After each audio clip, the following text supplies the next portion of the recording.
Il est 8h15 sur France Bleu Gironde, c'est l'heure de notre invité 100% local, made in Gironde. On s'intéresse aux start-up. Ambiance à la cool, souvent avec des salles de jeu, des canapés, une bonne ambiance. C'est souvent l'image en tout cas que nous avons des start-up. Alors pourquoi ? Alors pour savoir justement comment les start-upers travaillent au quotidien, ils vous ouvrent leurs portes. C'est demain, mercredi, à Bordeaux. Et on en parle avec notre invité ce matin. Bonjour Guillaume Comagnac. Bonjour. Vous êtes l'organisateur d'Open Startup à Bordeaux. C'est la 3e édition cette année. Alors rappelez-nous déjà, quelle est la particularité d'une start-up ? Alors, une start-up, c'est vrai que maintenant le mot il est rentré dans le langage courant. Oui, mais on ne sait pas forcément la définir. Exactement. C'est souvent, par définition, une jeune entreprise, d'où le mot start dedans, qui travaille sur une problématique, en tout cas qui veut apporter une solution qui est innovante à un problème donné. Donc ça, c'est cette particularité. Et la particularité aussi de ces start-up, c'est cette phase d'accélération très rapide en démarrage.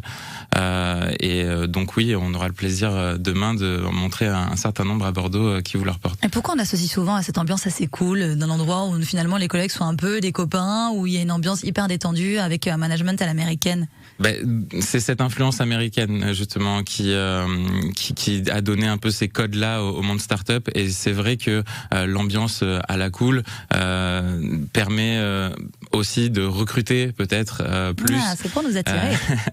Mais c'est vrai que ça fait un trait d'union aussi avec l'origine de cet événement que moi j'ai découvert quand j'étais en Amérique du Nord, et quand je suis rentré en France justement et à Bordeaux, je me suis dit il faut ramener cet événement ici qui permet de rencontrer les startups dans un cadre assez unique, c'est-à-dire chez elles, parce qu'habituellement on peut peut-être les rencontrer sur un salon dédié aux professionnels, chacune avec leur kakémono et leur petit dépliant, mais là le fait d'aller vraiment dans leur bureau, ça crée une autre rencontre. Donc c'est finalement la journée portes ouvertes des startups à Bordeaux. C'est à peu près quoi, 70 startups qui seront ouvertes demain ? C'est ça, des startups et aussi des structures d'accompagnement type pépinière, incubateurs, accélérateurs, qui sont vraiment des acteurs essentiels au développement de ces startups-là, qui les aident sur la structuration de leur modèle d'affaires, la recherche de fonds. Donc voilà. C'est plutôt une bonne nouvelle si j'ai une idée en tête, par exemple, d'une application qui va peut-être cartonner, d'aller à ce rendez-vous 14h-18h. C'est aussi le moyen peut-être de se faire recruter.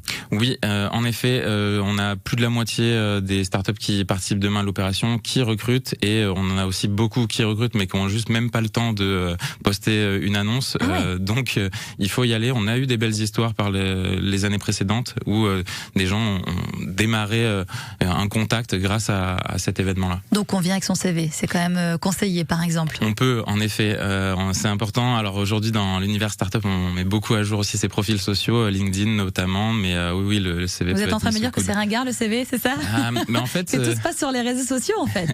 Non, mais c'est vrai que dans cet écosystème startup, il y a aussi beaucoup de recrutement qui se fait pas seulement que aux compétences, mais aussi avec ces fameuses soft skills, les compétences plus d'adaptabilité, aussi la personnalité rentre beaucoup en jeu. Donc c'est vrai que le fait de rencontrer les gens humainement va aider à ça. Mais si je viens avec mon CV papier, je passe pour dépassé ?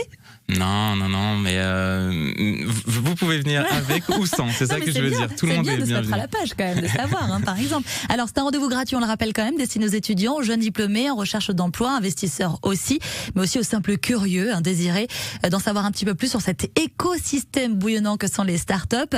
Un ou deux exemples, juste comme ça, là, qui vous vient d'une startup qui fait rêver, ou voilà, on a l'impression qu'on est chez Google, par exemple. Ils vont tous m'en vouloir de pas les avoir choisis, je les connais bien. Je pense notamment à celle-ci, qui est une entreprise qui est en forte croissance, là, qui a beaucoup de recrutement en cours, qui a ses bureaux pas très loin de la Villa Primrose pour les Bordelais qui connaissent.